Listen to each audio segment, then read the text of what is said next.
Joining us now, Republican Congressman from Tennessee, Tim Burchett. Good to see you, Congressman. Thank you so much for coming on. We appreciate that.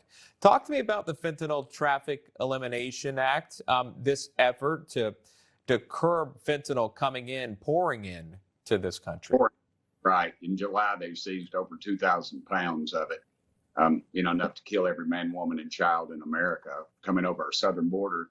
The Democrats will tell you that it's coming in by cars on other borders, San Diego, through our ports of entry and things like that. The reality, though, is we've just seized 2,000 pounds at our southern border, and we're hardly even checking it there because, as you well know, people are just walking over as they feel like it. And our president is like the old man on the front porch yelling at the kids to stay off the grass.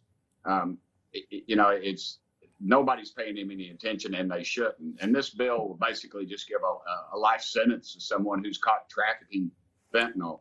And it's a weapon of mass destruction. We're going to have to treat it that way. We had over 100,000 overdoses last year, 100,000, if you can imagine that. Yeah. And the Democrats won't do anything about it. And you have to ask why, because they will have to admit they've got a problem on our southern border, and their heads are in the sand.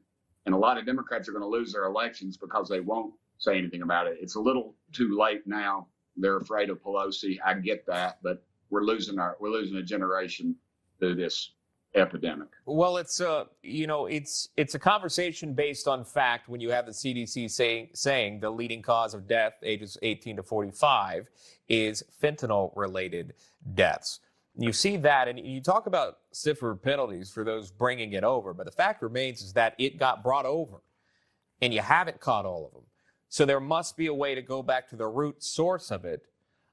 What do you think that is? Well, it's China, obviously. They produce it in China. Again, our president has no, under Trump, our enemies feared us and our friends respected us. We don't have any of that anymore.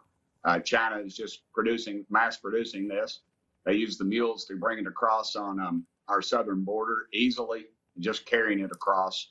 And I suspect we're just scratching the surface. I talked to a man from another state. Actually, his son was on a prescription drug, and he couldn't get it. And a friend gave him some of his, and they found the kid dead in the actual